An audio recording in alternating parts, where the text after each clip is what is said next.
మళ్ళా ఈ మధ్య ఒక అభినవ అన్నమయ్య వచ్చాడు, నేను గోవింద దాసుడినంట. గోవింద దాసుడు అయితే ఒక వీణ తీసుకొని అన్నమయ్య మార్గం మొత్తం ప్రచారం చేయి స్వామివారిని, మంచిది, పుణ్యం వస్తుంది. అంతేగాని అసత్య అబద్ధపు ప్రచారాలు చెప్తూ గోశాల నుంచి గోవిందుడి వరకు భూమన కరుణాకర్ రెడ్డి గారు టీటీడీ మీద పడుతున్నాడు. ఆ రోజు ఈ సంఘటన జరిగినప్పుడు ఎవరు తెలుసా? టీటీడీ చైర్మను అభినవ మన గోవిందదాస్ గారు, కరుణాకర్ రెడ్డి గారు టీటీడీ చైర్మన్. హిందూ ధర్మంపై దాడి, హిందూ ధర్మాన్ని ఈ కూటమి ప్రభుత్వం నాశనం చేస్తూ ఉంది. చంద్రబాబు నాయుడు గారు, పవనస్వామి, బిఆర్ నాయుడు గారు, ధర్మకర్తల మండలి ఏం చేస్తోంది? నిద్రపోతుందా? రాజీనామా చేయండి అన్నారే. మీరేం చేశారయ్యా? ఆ రోజు మీరేం చేశారని నేను అడుగుతున్నా. ఎవరిని తప్పించడానికి, ఎవరిని మెప్పించడానికి? తాడేపల్లి ప్యాలెస్కి కూడా దీంట్లో నుంచి వాటాలు వెళ్ళాయని చెప్పి భక్తులు ఫిర్యాదు చేస్తున్నారు. తాడేపల్లి ప్యాలెస్కి కూడా వెంకటేశ్వర స్వామిని పంచభూతాల్లో కొల్లగొట్టినట్టు గత ప్రభుత్వం స్వామివారి సొత్తును కూడా కొల్లగొట్టారు. మిత్రులారా, ఈరోజు కరుణాకర్ రెడ్డి గారు మాట్లాడుతున్నారే అక్కడ విగ్రహం గురించి. నీ హయాంలో సాక్షాత్తు మూల విరాట్ దగ్గర ముందున్నటువంటి శ్రీరామచంద్రమూర్తి చేతి వేలు తెగిపోతే 3.5 సంవత్సరం దాదాపు దాన్ని సంప్రోక్షణ చేయకుండా దానికి బంగారు తొడిగి దాన్ని తిరిగి పూజలకు పెట్టాలి. అలాంటి మూల విరాట్ దగ్గర ఉన్న విగ్రహానికే మీరు పూజలు దాన్ని సంప్రోక్షణ చేయలేదే. మీరా ఈరోజు ధర్మం గురించి మాట్లాడేది? కాబట్టి దీంట్లో చెకింగ్ తర్వాత ఆయన చెక్ కూడా చేశారు విజిలెన్స్ అధికారులు.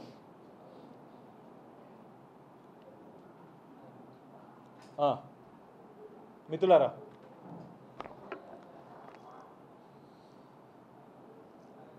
రవికుమార్ని అక్కడ ఉన్నటువంటి అనుమానం వస్తే తనిఖీ చేశారు. మిత్రులారా,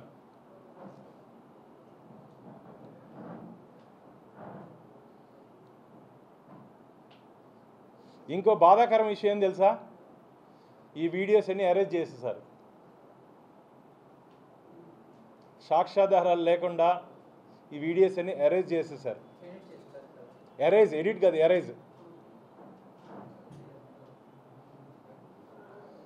దానికి సంబంధించి డాక్యుమెంట్ కూడా మా మిత్రుడు దివాకర్ దాంట్లో ఏం జరిగిందో దివాకర్ ఎక్స్ప్లెయిన్ చేస్తారు. Part number 2. ఇంత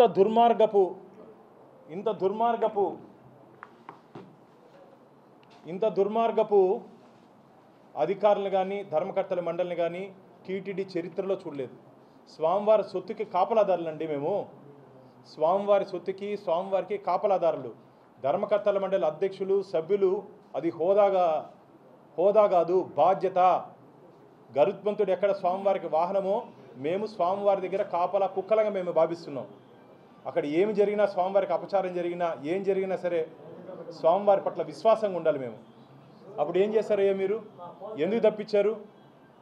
ఆయన దగ్గర నుంచి దాదాపు 100 కోట్ల రూపాయలు, 40 కోట్లు స్వామికి వస్తే 100 కోట్ల రూపాయలు అప్పుడున్నట్టు అధికారులు చేతులు మారింది.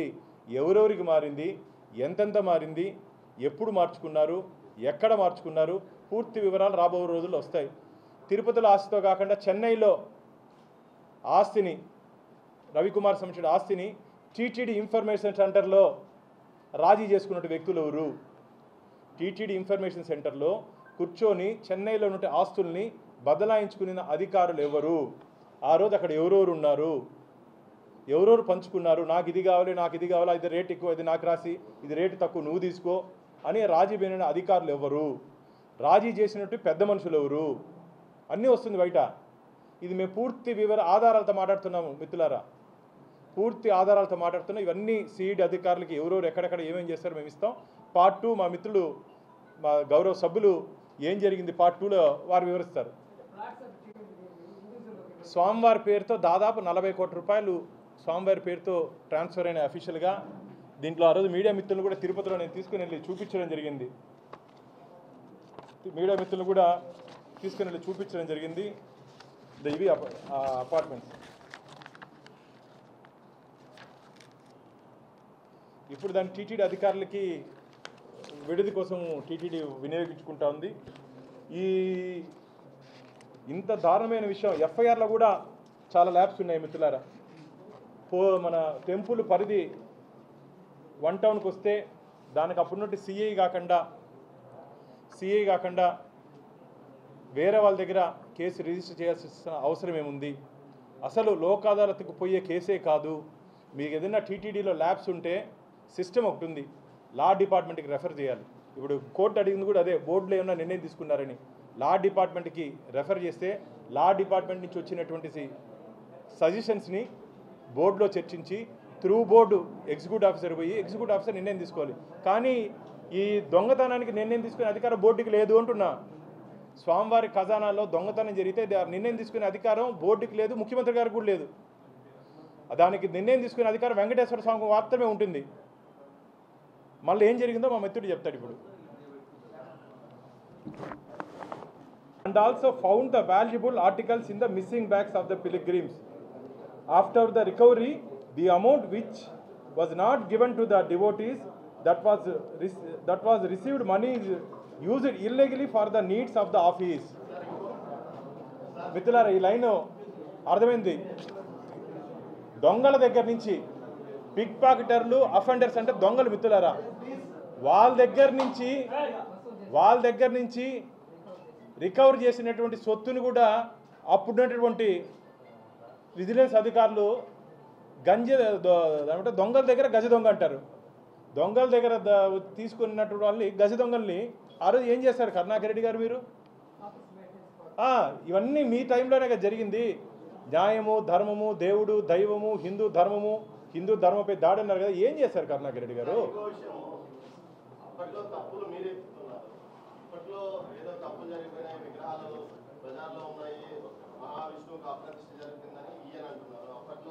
అనేక ఆర్థిక అవకతవకలు జరిగాయని మీరు అంటున్నారు.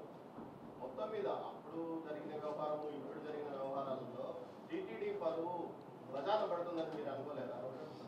ఎవరైనా సరే తిరుమల తిరుపతి దేవస్థానాల మీద అసత్య అబద్ధపు ప్రచారాలు చేస్తే, రాజకీయ ప్రయోజనాల కోసం తిరుమల తిరుపతి దేవస్థానాలని ప్రతిష్టతను దిగజార్చే విధంగా వ్యవహరిస్తే వారి మీద క్రిమినల్ ఛార్జెస్, ఇప్పుడు నేను కానీ దివాకర్ కానీ రేపు కానీ ఏదైనా అసత్య ఆరోపణలు చేస్తే మా మీద కూడా క్రిమినల్ కేసులు పెట్టండి.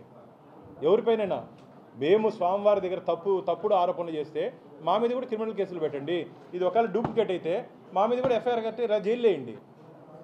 వెంకటేశ్వర స్వామి దగ్గర ఎవరు ఆటలాడకూడదు అని చెప్పి మేము మన బోర్డులో నిర్ణయం తీసుకున్నాం. ఎవరు తప్పు చేసినా తప్పుడు మాటన్నా, తప్పులుంటే చెప్పండి, తప్పుడు మాటలు మాట్లాడొద్దండి. తప్పులుంటే చెప్పండి, సరిదిద్దుకుంటాం. తప్పుడు మాటలు మాట్లాడొద్దండి. రాబో రోజుల్లో ముఖ్యమంత్రి గారు 24 రాబోతున్నారు.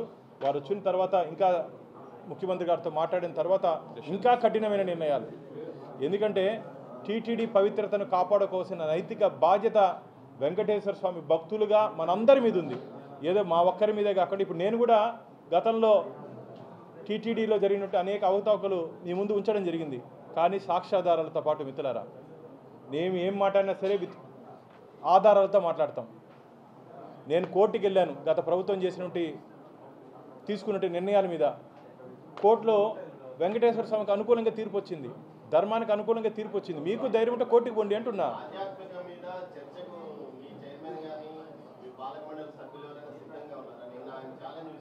నేను రెడీగా ఉన్నా. టైము, సమయము, తేదీ, వేదిక చెప్పండి. రెడీగా ఉన్నా.